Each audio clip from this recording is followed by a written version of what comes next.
John apologizes for the poor video quality and his slow internet connection. At the moment he's laying low in a tent behind a Taco Bell waiting for this whole thing with the feds to blow over. He managed to get into the Wi-Fi but has a poor signal. Admittedly he hasn't gotten far into his research but hasn't found any information on Puerto Rico as of yet. He used to be able to use LexisNexis but isn't sure he still can. The courthouse wouldn't be open until Monday anyway. The only Joseph Alvarez coming up so far is a white Hispanic man in his 40s. He doesn't really resemble Puerto Rico, so we're doubtful that this is his father. I found a YouTuber that saved Kate420's interview with who claimed to be Charles Dorsey. This was John's response. I'm just seeing Kate420's interview with the man claiming to be Charles Dorsey. I'm not sure what happened or why people were so angered by it. I was angered by how gullible she is and thought it was a way for Chosen King to mess up more work she had done. Especially when Mike Larry went live when she was about 10 minutes late. One thing that stuck out to me is the guy seemed to know them personally. When asked if he recognized people from the hotel, he wasn't in a hurry to say he recognized anyone until he saw them. Clearly, I don't really believe he was the kid in the pictures, but I don't know. Everything he said about the 9th floor sounded believable and strange. Like the 9th floor was the ghetto of the hotel where they housed the illegals who worked there and I guess send most of the prostitutes too. Besides that, I believe what he said is the truth. You have wasted your time studying these videos of her walking around. He said she was never seen in the hall by him. I think this is also true. She was probably taken off of that double-sided elevator into the kitchen. I believe women are taken from the bathroom into the Chicago fire storage area.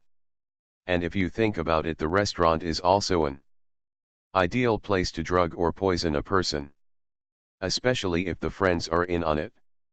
If this happened, she would have been edited out. The strange things in the video were either things they missed or possibly other stories they threw out. The people at the end of the hall scene beating someone had white shirts and black pants. The fat guy who found her, whatever he was, had this on one day, but so do all the fire oven chefs. He said if anything, they would sacrifice a Mexican after Bill Murray moved his restaurant in. I'm not sure who Kenika was supposed to have been attracted to in a management position. Nobody acts like it was the security guard. I don't see it being the guy who found her. Possibly the sex offender. That's all I can really think of. If she died on the 9th floor, it would make no sense to drag her through the hotel when you have that elevator and Mexicans with a reason to stay quiet.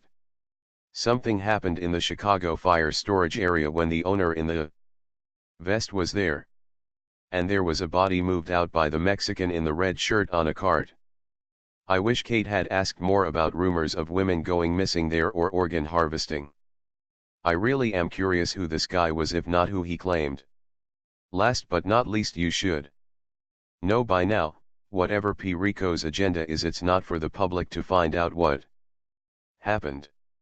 Anything he seems to think is a bad thing or doesn't want to happen from our perspective is good. He seemed to be doing his best to try to distract people and stop everything, along with the robots I saw in Kate's chat the day prior. Or maybe P. Rico wanted us to think that was him and didn't want us finding out who it actually was.